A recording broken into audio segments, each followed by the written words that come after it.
More than a week after President Biden announced seaports here in the Los Angeles area would switch to 24/7 operations to speed up the supply chain, other kinks farther along the chain may be preventing that. I got a first-hand look with some of the people who offload the containers when they reach the docks. We're at the port of Long Beach in California. The International Longshore and Warehouse Union inviting us for a rare look at an unprecedented supply chain crisis through their eyes. What you're seeing out there is a problem of the supply chain being stretched at its fullest point. 40% of U.S. imports come through this port and the neighboring port of Los Angeles. Much of it stuck for weeks in a giant backup at sea. 81 massive ships currently in line waiting to unload. We were there to see one of the ships that had docked. It's going to take 10 days to offload the 6,200 containers on this ship alone. But the time it takes to get that cargo to its final destination will be determined by other potential choke points in the supply chain. President Biden recently touted 24/7 operations here as a way to ease the backlog. Today's announcement has the potential to be a game changer. But so far, workers say not much has changed. Frank Ponce de Leon has been a crane operator for 25 years, telling us dock workers who have been on the job throughout the pandemic stand ready to move cargo around the clock, but they've been given few orders to do so. Since they announced 24/7, have your workers' lives changed appreciably? No, they have not.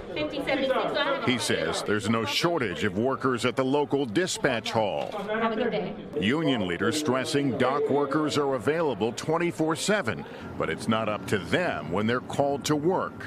Is it frustrating to you that so much attention on the supply chain is coming here on the ports? Yes, it is. This is not a LA Long Beach problem. This is greater than that. Other parts in the supply chain need to be in tune with working 24/7. The next link, trains and trucks, moving all those goods out of the port. Drivers like Josue Alvarez, who says sometimes he waits all day for a single container. 6 to 8 hours a day, waiting in line, sitting in line.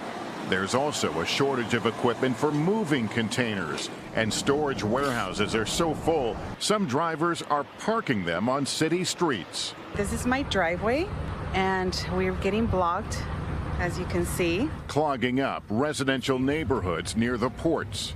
Have a great day. Thank you. Nationwide, the supply chain crisis has led to empty store shelves and soaring prices, and it's likely to get even worse.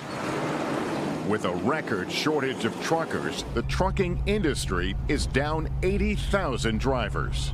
Would you call this an emergency? Well, it's certainly getting to a crisis level. Derek Leathers is the CEO of Werner Enterprises, one of the largest trucking companies, delivering goods across North America. He told us solving this growing crisis will not be easy. So the ports is where it starts. It's the most visible piece, but the problem is a lot more complicated than that. It's a combination of rail speeds, truck availability, warehouse space, and ports, all of which are being stressed to their absolute capacity right now.